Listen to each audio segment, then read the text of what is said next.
नमस्कार दोस्तों, मैं दीपक शुक्ला आपका स्वागत करता हूं आपके अपने YouTube channel A to Z banking information पर।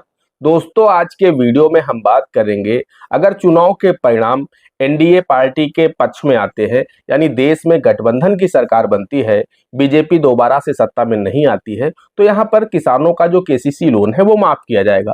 यानी किसानों को केसीसी कर्ज माफी का लाभ यहाँ पर दिया जाएगा गठबंधन सरकार की तरफ से, क्योंकि राहुल गांधी जी ने और गठबंधन के जो दूसरे समाजवादी पार्टी के मुखिया हैं अखिलेश यादव जी, उन्होंने अपने घोषणा पत्र में भी वादा किया है कि अगर हम सत्ता में आते हैं, हमारी गठबंधन की सरकार बनती है देश में, तो हम यहाँ पर किसानों को कर्ज माफी का लाभ देंगे, यानी किसानों का कर्ज माफ करेंगे।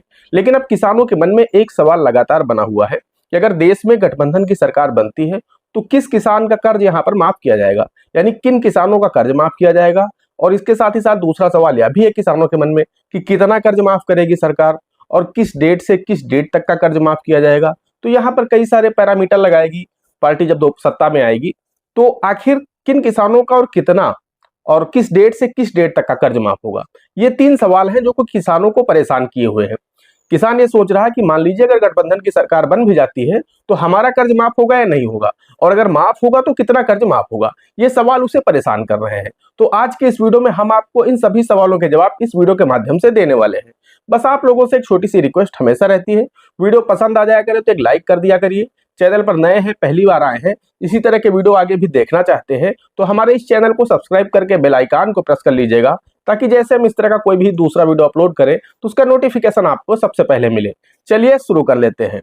दोस्तों, यहाँ पर हम आपको बताना चाहते हैं कि देश में जो किसानों की आर्थिक स्थिति है बहुत ज्यादा खराब है, जिसको लेकर के किसान हमेशा राजनीतिक पार्टियों से किसान कर्ज माफी की उम्मीद में रहता है कि मेरा कुछ कर्ज का बोझ कम हो जाएगा। अगर राजनीतिक पार्टियां सत्ता में आती हैं और वो अपने घोषणा पत्र में वादा करती हैं किसान कर्ज माफी का, और उसके बाद अगर वो किसान कर्ज माफी कर देंगी तो यहाँ पर किसान का जो कर्ज का बोझ है थोड़ा कम हो जाएगा।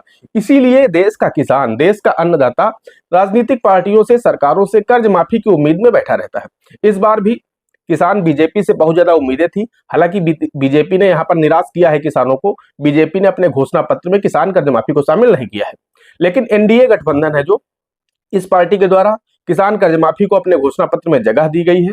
तो यहाँ पर दोस्तों हम आपको बताना चाहते हैं कि किसान की जो आर्थिक स्थिति है बहुत अधिक खराब है।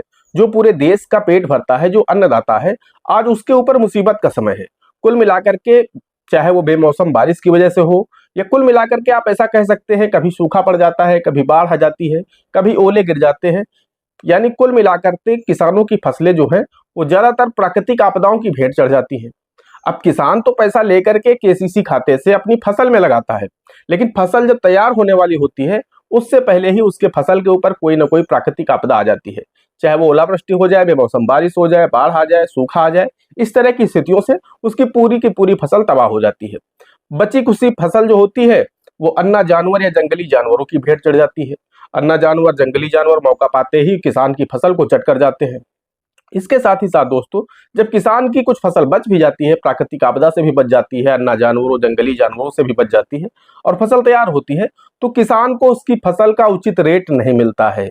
जी हाँ दोस्तों, ये बहुत बड़ा कारण है, किसान को उसकी फसल का उचित रेट नहीं मिलता है, जिसकी वजह से किसान अपनी उस फसल को औने पौने दाम पर बेचता है, और उससे जो भी पैसे प्राप्त होते हैं वो अगली फसल की तैयारी के लिए रोक लेता है, और बाकी अपने परिवार का पेट पालता है उस पैसे से। तो आखिर वो अपने उस लोन की अदायगी कैसे करे? जो लोन उसने बैंक से लिया है उस लोन की अदायगी कैसे करे? कर्ज का बोझ उसके ऊपर दिन प्रतिदिन बढ़ता जा रहा है। बैंक उसे लगातार धमकी दे रहा, हम नीलामी कर देंगे, रिकवरी एजेंट आ रहे हैं। किसान की रातों की नींद उड़ी हुई है, लेकिन किसान के पास पैसा ही नहीं, वो जमा करे तो कहां से करे? भाई, उसने पैसा लेकर के कहीं इधर उधर तो उड़ाया नहीं, पैसा लेकर के उसने फसल में लगाया, लेकिन जब फसलें ही बर्बाद हो गई तो यहाँ पर सरकारों को मदद करनी चाहिए। भाई, जब जो पूरे देश का पेट भरता है, जो अन्नदाता है, पूरे देश को पेट भर के सुलाता है, वो किसान ही है। और आज ऐसी नौबत आ चुकी है कि जो किसान है उसका पेट खुद खाली है, आज वो खुद भूखा है। तो जब इस स्थिति में किसान पहुंच चुका है तो सरकारों को यहाँ पर मदद करनी चाहिए। कुल मिलाकर के आप सत्ता में हो तो आपको चाहिए कि किसान की कर्ज माफी करें, जिससे किसान का कुछ कर्ज का बोझ कम हो सके। और ये कोई बहुत बड़ा फैसला नहीं है। मैंने देखा है कि सरकारों ने बहुत बड़े बड़े फैसले लिए हैं। ऐसा नहीं कि इसमें जीडीपी गिर जाएगी अगर किसान की कर्ज माफी। कुछ तथाकथित लोग हैं जो कहते हैं जैसे बोलो कि किसान कर्ज माफी होगी, वैसे ही उनके पेट में दर्द शुरू हो जाता है। वो कहते हैं देश की जीडीपी गिर जाएगी। ये सही फैसला नहीं है, इससे किसानों की आदत पड़ जाएगी। लेकिन भैया कुल मिलाकर के ऐसा कुछ भी नहीं है, ना ही जीडीपी गिरने वाली है और ना ही यहाँ पर किसानों की आदत पड़ने वाली है। जिस तरह से कारपोरेट के साथ यहाँ पर मदद की गई है, जो बड़े बिजनेसमैन हैं उनको उठाने के लिए, कभी वो भी दिवालिया हुए थे, उनको उठाने के लिए सरकारों ने उनके कर्जों को भी माफ किया है, अन्य भी उनकी कई सहायता की है, उनको सब्सिडीज दी गई हैं। तो इसी तरह से किसानों की भी आर्थिक सहायता करनी चाहिए। भाई आप सभी को पता है कि इस देश की जो आर्थिक अर्थव्यवस्था है वो कृषि पर निर्भर है, कृषि आधारित है। तो फिर इसे उठाने के लिए आपको कदम तो उठाने पड़ेंगे ना। जो पिछली सरकारें थी उन्होंने जितना किसान को ध्यान देना चाहिए उतना किसान के ऊपर ध्यान नहीं दिया, जिसकी वजह से आज किसान की ये हालत हो गई है। तो आखिर यहाँ पर अब जो मौका आया है तो यहाँ पर राजनीतिक पार्टियों को किसान कर्ज माफी करनी चाहिए। अब आते हैं वीडियो के मेन पॉइंट पर कि अगर कर्ज माफी होगी यानी गठबंधन की सरकार बनती है तब तो कर्ज माफी होनी है, क्योंकि उनके द्वारा कहा गया है, उन्होंने अपने घोषणा पत्र में जगह दी है। तो आखिर किस किसान का कर्ज माफ होगा और कितना कर्ज माफ होगा? तो दोस्तों हम आपको बताना चाहते हैं कि इस बात का सही जवाब तो तभी मिलेगा जब गठबंधन की सरकार बन जाएगी और उनकी कर्ज माफी की गाइडलाइन जारी हो जाएगी। भाई अभी तो राजनीतिक पार्टियां ही जानती हैं कि वो कितना कर्ज माफ करेंगी, किसका कर्ज माफ करेंगी। लेकिन दोस्तों हम आपको बताना चाहते हैं कि यहाँ पर मेरा जो अनुमान है, क्योंकि पिछली जो कर्ज माफियां हुई है अगर उनको हम देखें, उनको मद्देनजर रखते हुए अगर हम ये आकलन करते हैं कि किन किसानों का कर्ज माफ किया जाएगा और कितना कर्ज माफ किया जाएगा, किस डेट से किस डेट तक का कर्ज माफ किया जाएगा, तो एक अनुमान निकल करके आता है, वो मैं आपको बताता हूं। और हो सकता है ये अनुमान मेरा सही साबित हो जाए, क्योंकि पिछली कर्ज माफियों में ऐसा ही किया गया है। तो जैसा अनुमान लगाया गया था वैसा ही हुआ था। तो दोस्तों अगर पिछली कर्ज माफियों के अनुमान को देखें हम, तो उस हिसाब से मुझे लगता है कि यहाँ पर भी 1 लाख रुपए तक का सभी किसानों का कर्ज माफ किया जाएगा, यानी प्रत्येक किसान का मैक्सिमम 1 लाख रुपए तक का कर्ज माफ हो सकता है। दूसरा अनुमान जो मेरा है वो ये है कि यहाँ पर यह भी देखा जाएगा कि जिस किसान ने कम से कम 1 वर्ष से अपने केसीसी खाते में पैसे की अदायगी नहीं कर पाया है, उसी किसान का कर्ज सरकार माफ करेगी। यानी ऐसा नहीं कि जो किसान बिल्कुल सही चला रहे, अभी 2 दिन पहले ही पैसा निकाला है, यानी चुनाव परिणाम आए उससे 1 महीने पहले पैसा निकाला है, या चुनाव शुरू होने से 1 महीने पहले निकाले हैं, या परिणाम आने के बाद निकाले हैं, या गाइडलाइन जारी होने के 2 दिन पहले निकाले हैं, तो कुल मिलाकर के मेरी समझ से ऐसे किसानों को यहाँ पर बेनिफिट नहीं दिया जाएगा। क्योंकि ऐसा ही हुआ है पिछली कर्ज माफियों में। हुआ यही है कि जिन किसानों ने 1 से 2 साल यानी कम से कम 1 वर्ष और मैक्सिमम तो जितनी भी सीमा हो, मतलब अगर किसी ने 10 वर्ष पहले केसीसी लोन लिया था और एक बार भी उसमें अदायगी नहीं की है तो उस किसान का माफ होगा।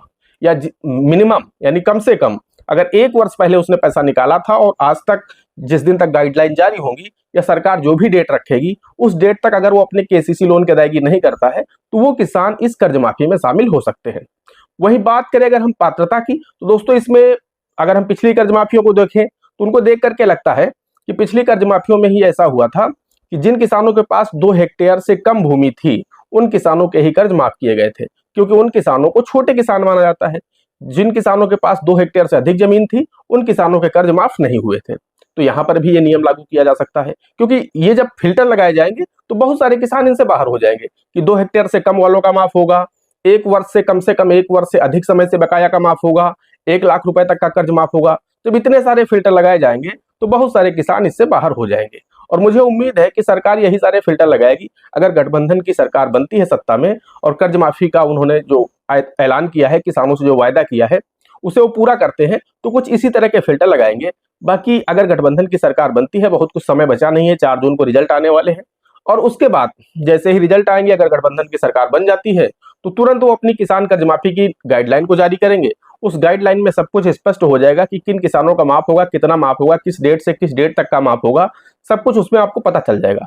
बाकी मैं जैसे ही सरकार बनती है, कोई अनाउंसमेंट होता है, गाइडलाइन जारी होती है, तो उस पर वीडियो बना करके हम सबसे पहले देंगे। इसलिए चैनल को सब्सक्राइब करके रखिए, बेल आइकन को प्रेस करके रखिए, ताकि जैसे ही आप लोगों से रिलेटेड कोई भी अपडेट आता है उसका वीडियो हम बना करके आप लोगों को सबसे पहले दें। दोस्तों आज के वीडियो में इतना ही, मिलते हैं अगले वीडियो में किसी अगले इंटरेस्टिंग टॉपिक के साथ। तब तक के लिए जय हिंद, जय भारत।